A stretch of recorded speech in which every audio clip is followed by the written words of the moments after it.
भाइयों और बहनों, आज हम यहाँ किस लिए आए हैं वो तो आप सभी जानते ही हैं। जी हाँ, हमारे गांव के हर घर की अर्थव्यवस्था दूध पर निर्भर है।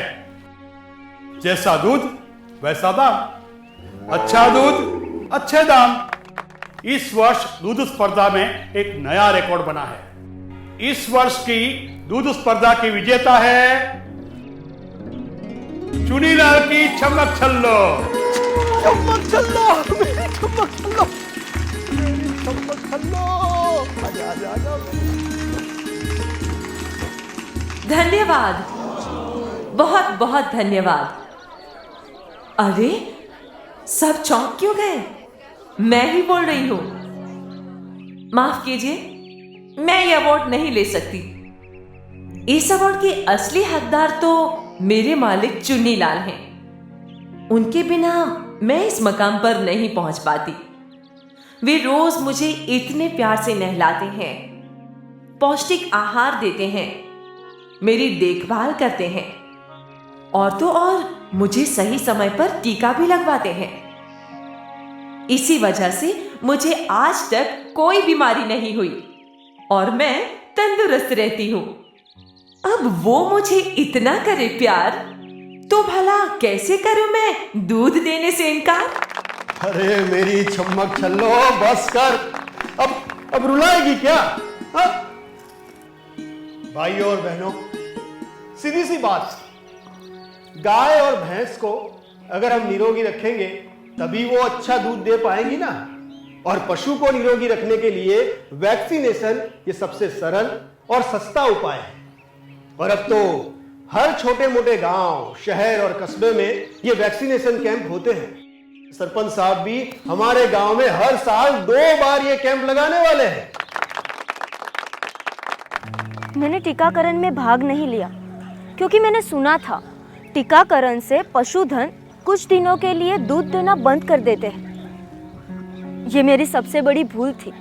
मेरे पशुओं को एफएमडी है और उसी वजह से उनका दूध उत्पादन हमेशा के लिए अब कम हो चुका है। डॉक्टर साहब बताते थे कि शायद ये पशु अब कभी बच्चा पैदा नहीं कर पाएंगे और मुझे अफसोस जिंदगी भर रहेगा। वैसे तो आजकल ज़्यादातर बीमारियों के लिए दवाइयाँ मार्केट में मिलती ही है, लेकिन रोग लगने के बाद ये टीके भी ज़्यादा काम नहीं आते।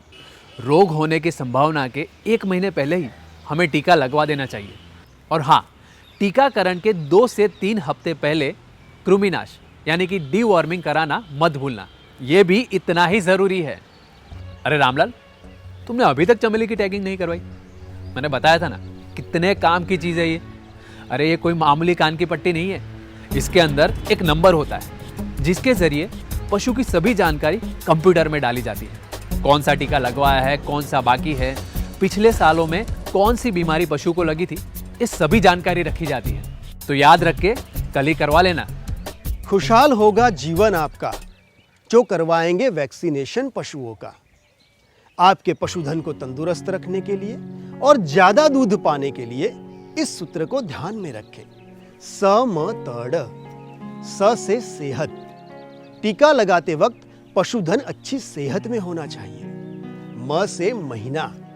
महामारी फैलने के 1 महीना पहले टीका लगवा देना चाहिए। त से तापमान। टीका लगाने तक टीके का योग्य तापमान रहना चाहिए। ड से डिवॉर्म। टीका लगाने के 2 से 3 सप्ताह पहले पशुओं को डिवॉर्म करना चाहिए। कोई भी हमारे गांव से पशु नहीं खरीदता था। ज़्यादातर ब्रुसेलोसिस था, बच्चे गिर जाते थे। लेकिन जब से टीकाकरण की सुविधा उपलब्ध हुई है, सारी समस्या जड़ से ख़त्म हो गई है।